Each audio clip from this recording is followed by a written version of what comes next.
Hi there.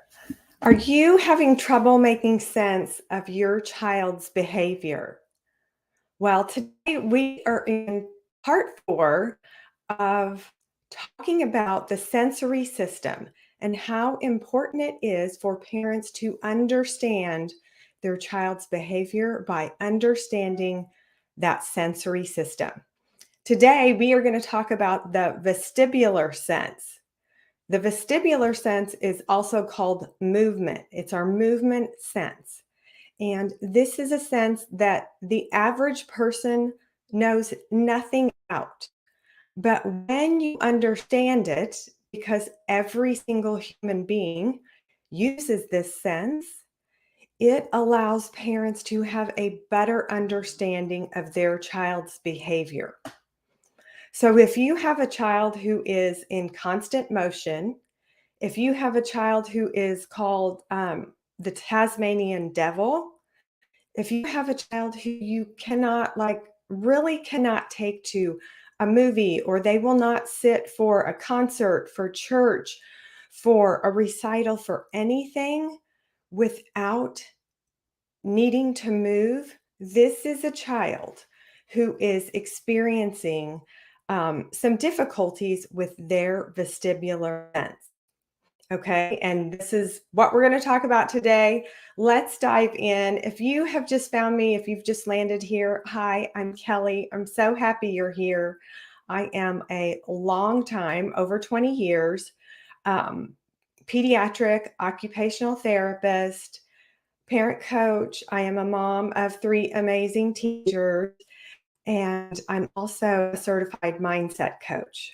So I have been working with kids and families and helping parents make their job easier by understanding what a child's behavior is actually communicating. And at the young ages, which is where I focus, it's my love is that preschool age, that 3 to 8-ish. But I currently have patients from 2.5 to 20 that I'm working with. So all kids. And because I have 3 kids who are teenagers, I'm in this older space also.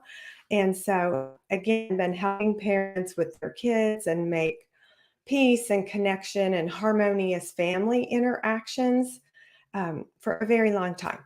Okay, so that vestibular sense, that is such a big word.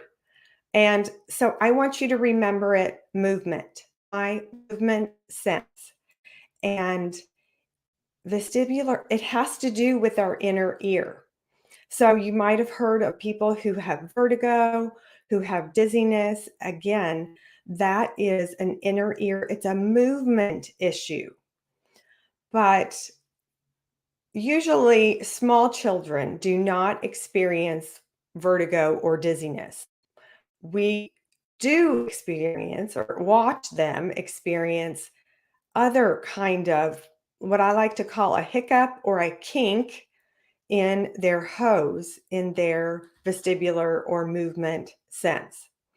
And as a general rule, children, babies, need more vestibular stimulation or input to their sensory system than adults do. And so you can see this by babies that need to be rocked or jostled, or, we kind of walk them around, because that is calming to their nervous system. Again, every human has a sensory system, and it plays a part with the nervous system and a person's ability to be calm, a-okay, feel safe, and that all is well inside their body. So this is why I focus on the sensory system and talk about it with parents in regard to their young kids, because if something is off in that sensory system, then there's an alarm bell going off for that child. And so that child often is going to act out with behaviors not because they are ill-intentioned, not because they want to drive their mom crazy, not because they want to make their dad mad.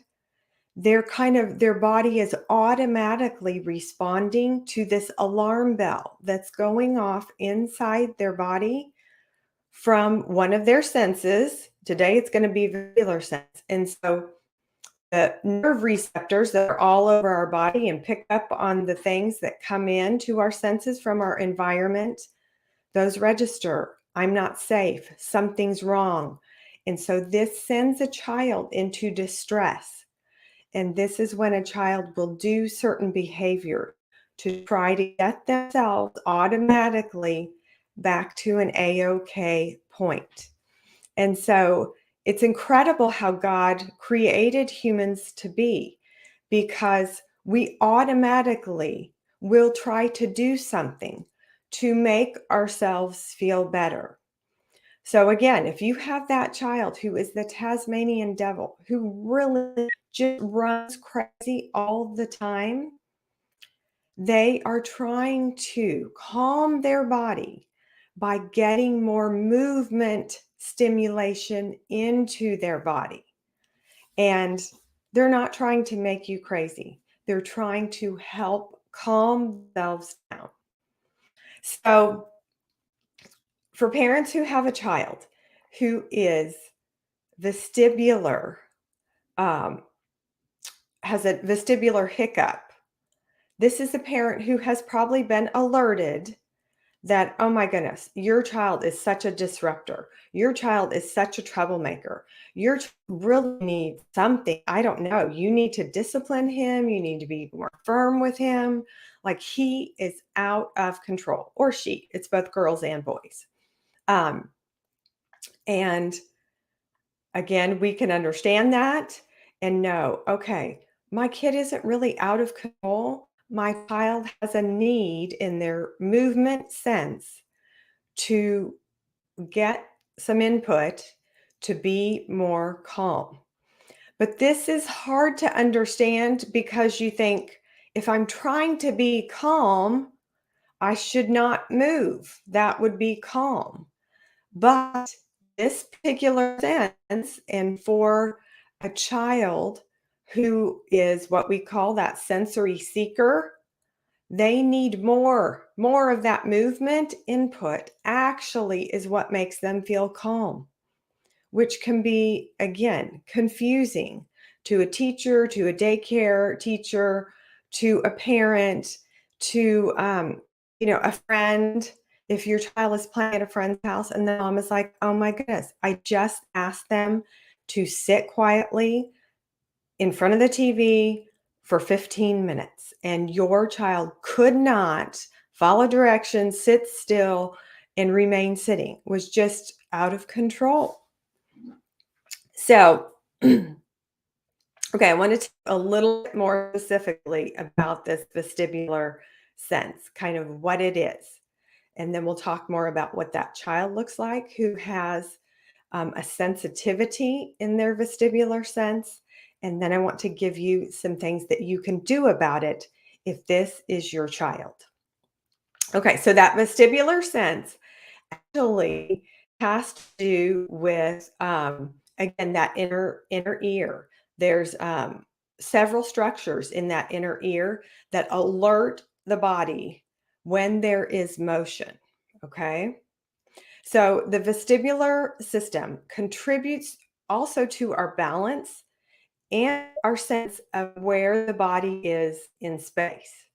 It provides input about movement in the body, and it works with, so our vestibular system works with our auditory system and also our visual. So our eyes and our hearing is what that motion sense works with in figuring out, giving accurate information to the brain about the direction that the body is moving. So the vestibular sense is super important for the development of balance, for the development of coordination, for eye control, for attention, even some aspects of language development. The vestibular sense has a part in. And again, so many people know nothing about it.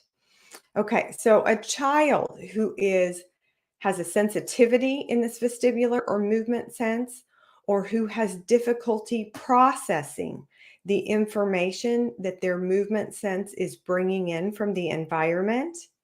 And remember, the job of our sensory system through all of our senses is to take in information about our environment at every single moment in whatever particular environment we are in. So, a child who is not processing that movement or vestibular information correctly will have difficulty with balance, will have difficulty with coordination. They will rely on their visual information mainly to give them feedback about their body. They will have, these are the kids that you will see on the playground who might not be able to balance on a log or go across a balance beam in gym class. um, they really struggle with that balance, and it has to do with that movement sense. Okay, a couple weeks ago, we talked about over responders and under responders to sensory input. So the under responder, who is called a sensory seeker. So this is the person who has an under-responsive nervous system. It does not react to a regular amount and they need more. But the sensory seeker seeks it in a way that is very active, very hyper, very manic, very, I need more, more, more, trying to calm themselves. So they're trying to get calm, they're trying to feel a-okay in their body, but they're seeking so much movement. And again, that's so tricky. Like, I want to be calm, just make your body calm. But the thing that makes their body calm is movement. So this is a child who, if you have, a 4-year-old at the daycare who has been told to lay on their mat and it's time for a nap, they aren't getting relaxed by saying they're not moving. In fact, they're getting more agitated. What would get them calm, possibly, to fall asleep on their mat would be allowing them to spin in the corner or allowing them to rock. Or if the daycare has a little mini trampoline that a child could jump on for just a few minutes, that movement, that motion is going to calm their nervous system. Okay, so it is really kind of tricky to figure out. And again, I have so many parents, teachers who find me there like, oh, I've got this kid out of control, crazy. And so I can a quick way to figure out what exactly is going on and then how to help this child get calm by doing, some type of movement. Okay? Okay. Other ways that this child can present, or other ways that this child looks for a sensory seeker. This is the Energizer Bunny, the one who never runs out of energy, the one who takes excessive risks. This is that child who climbs to the highest point in the tree in your yard and gives you a heart attack as you're watching because you're like, there's no way he can get down and I can't climb up. And if he falls, he's going to die. So stressful. Okay. This is also that child who will climb to the tallest piece of furniture in your house and want to jump off of it. So if you have a risk taker, be on alert that you have a child who is seeking more vestibular input. And I can give you some ways that are safe, that are not going to cause you to have a heart attack and be super stressed.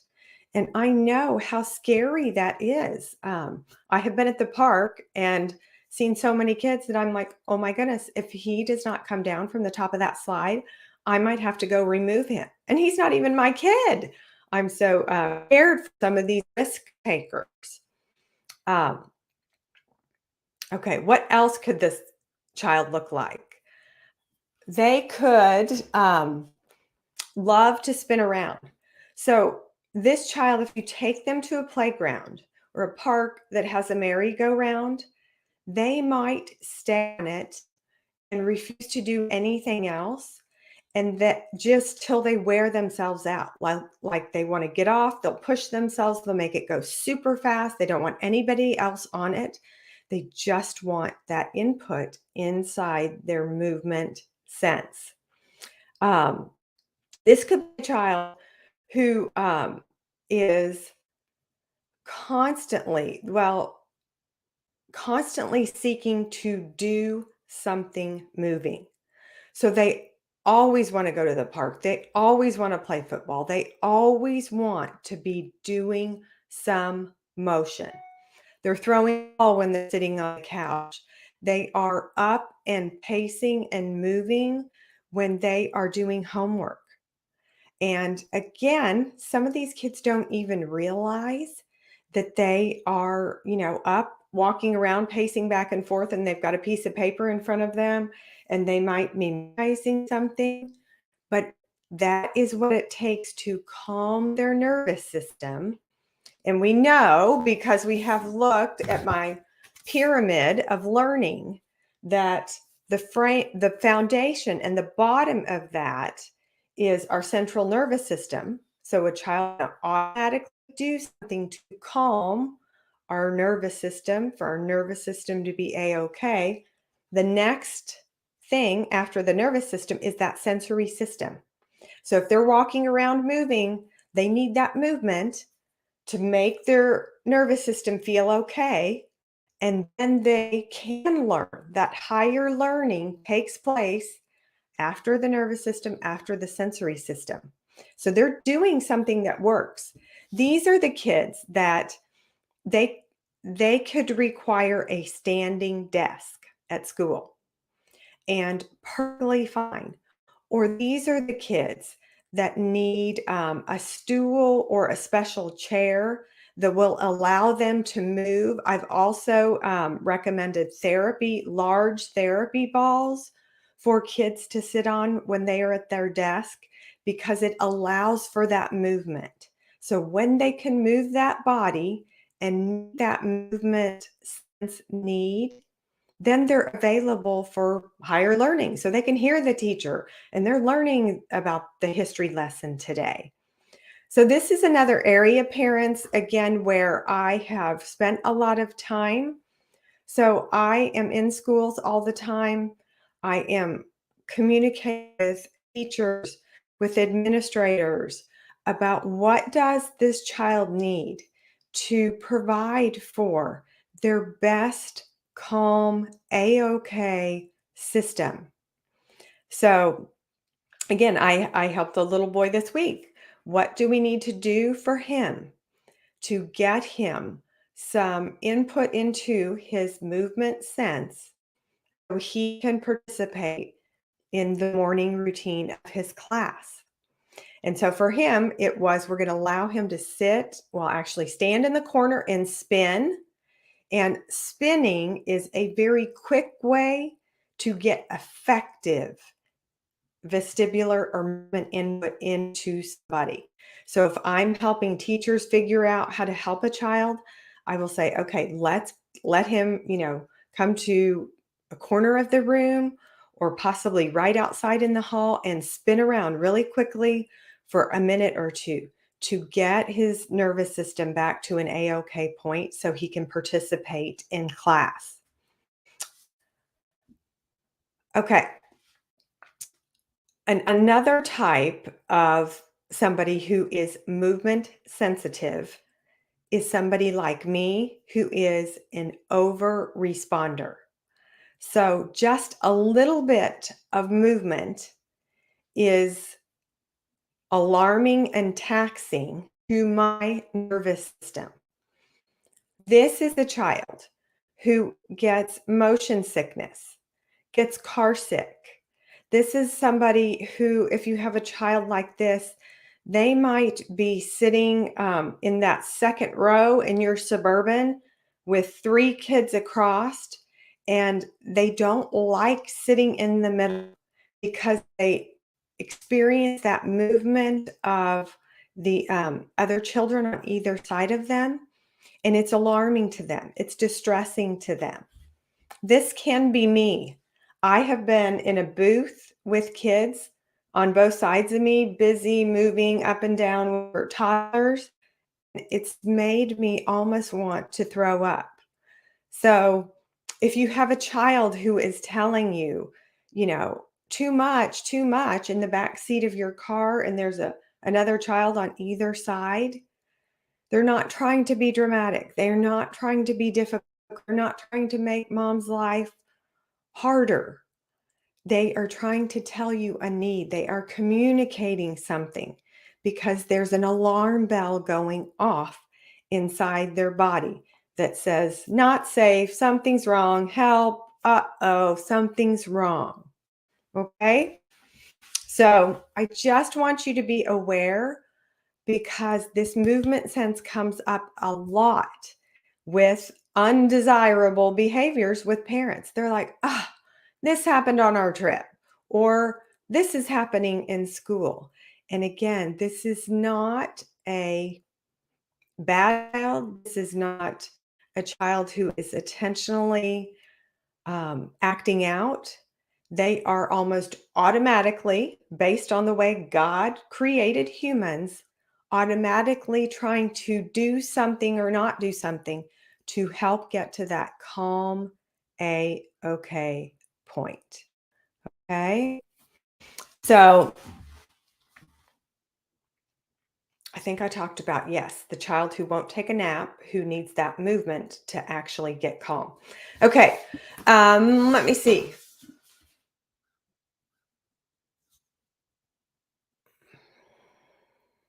I think I have covered,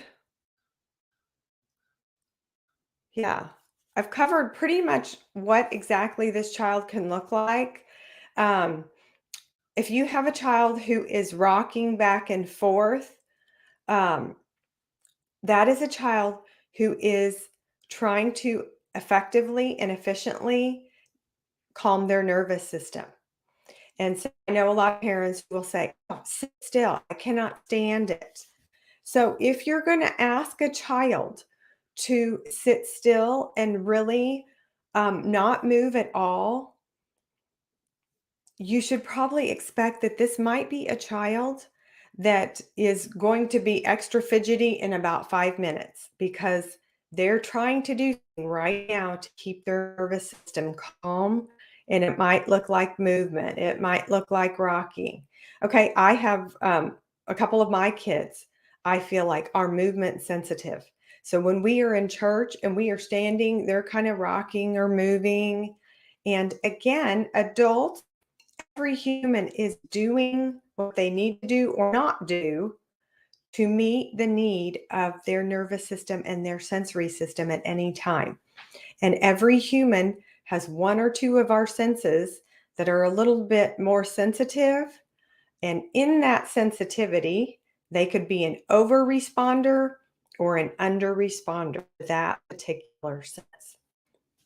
Okay, so calming forms of vestibular input look like unilateral rhythmic motion. So one of my kids kind of moved forward and backward in church. This is kind of a rhythmic motion. They are calming their nervous system. So if I ask them to stop moving, does that help them or hinder them?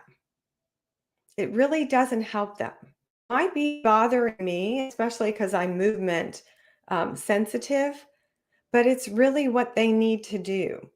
And so, again, parents, when you understand this, you can show up differently and you are more compassionate towards your children, and you will allow them to do the things that they need to do to calm their nervous system. Now, if we're in a particular environment where moving back and forth really is not okay, then I can help you figure out other things that will allow for your child to meet that movement sense that they need, that need for movement input in a way that would work in this particular situation. Okay, so alerting forms of vestibular input. So let's say that you have an unresponder.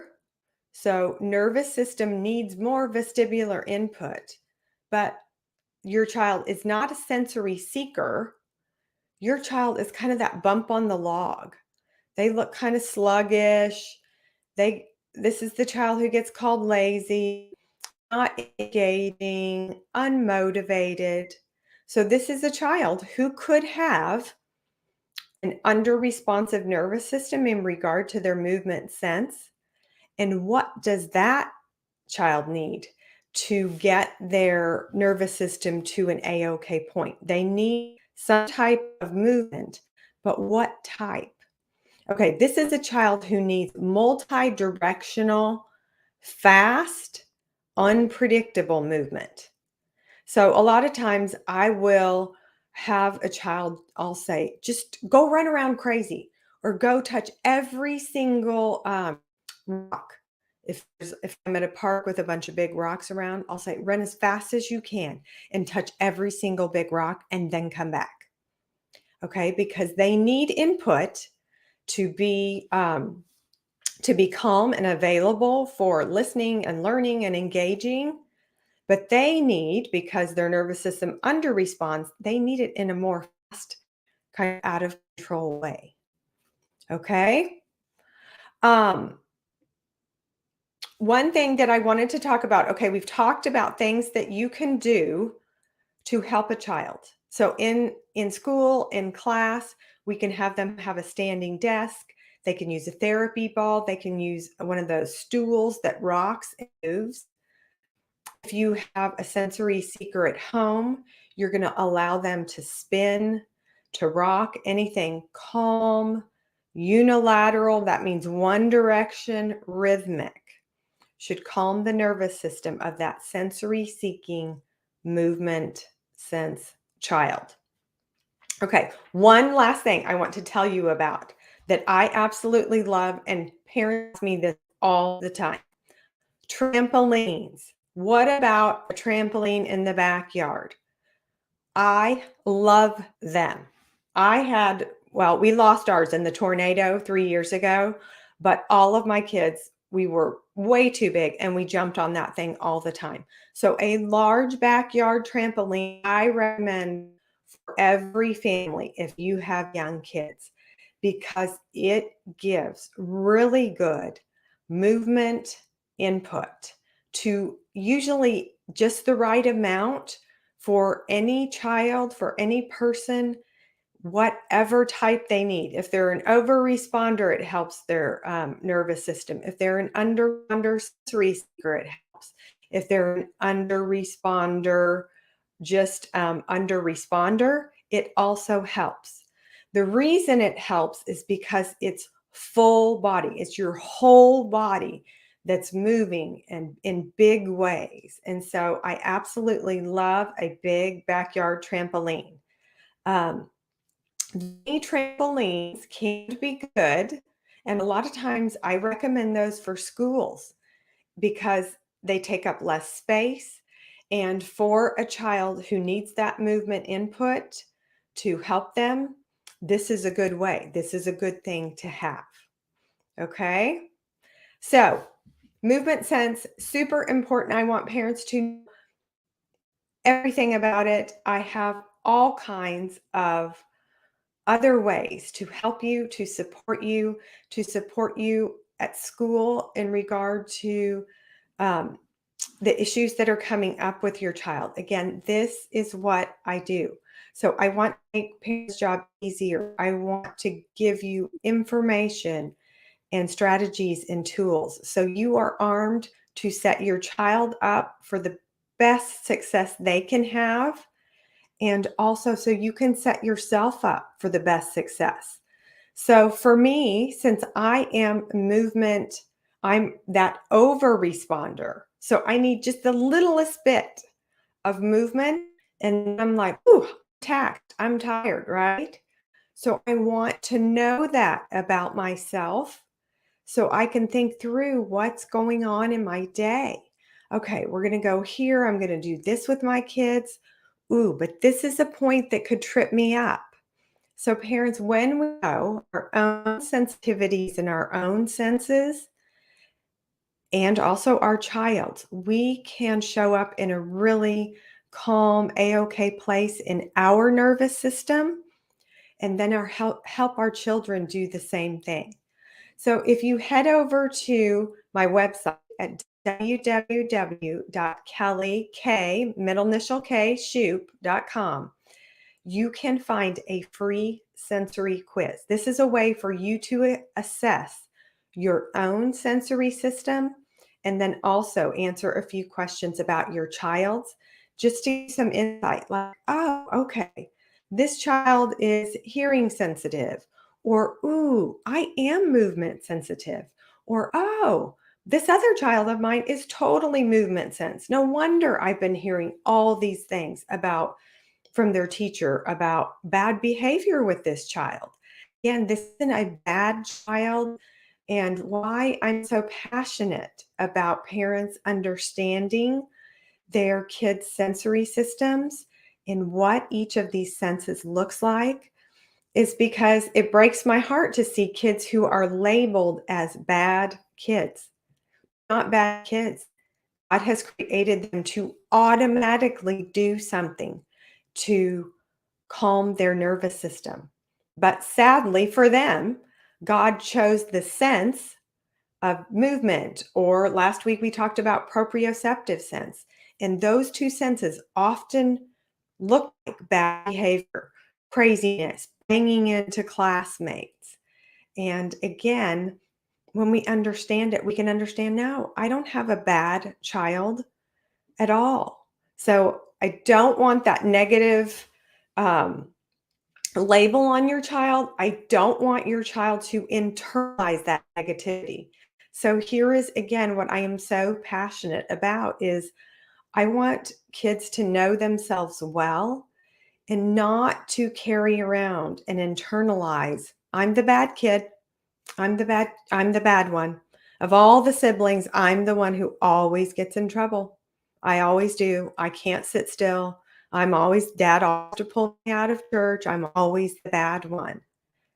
No, they're just, again, trying to calm their nervous system in a way that might be inappropriate in church. And so when we can help dad understand, okay, this is what your child needs in church to calm their nervous system, then that can change everything. Changes how dad shows up to this child. It helps the child not get this internal self-talk of, I'm the bad one, I'm the negative one.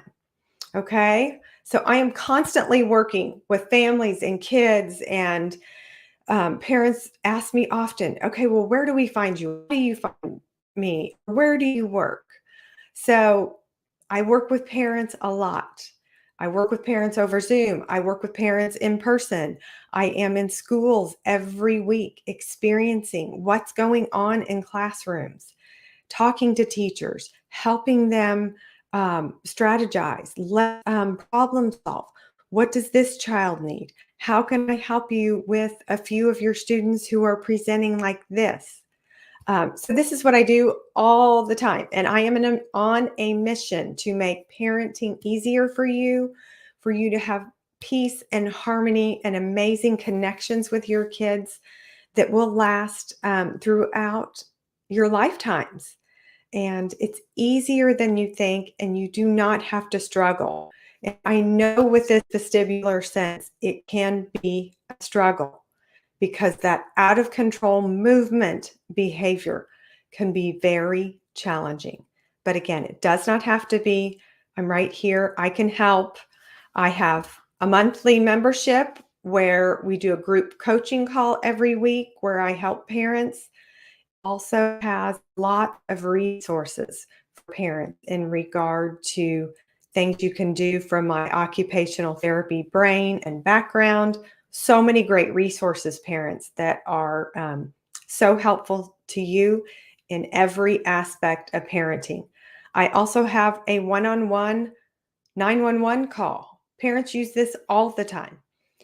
They need to cover with me because something is going down that they are like, I got to fix this today, or my kid's going to get kicked out of school tomorrow. So, perfectly fine. I deal with these types of parents all the time, also.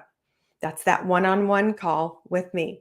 The other way parents can work with me is for 2.5, 3 months, where we're going to do a one on one call each week.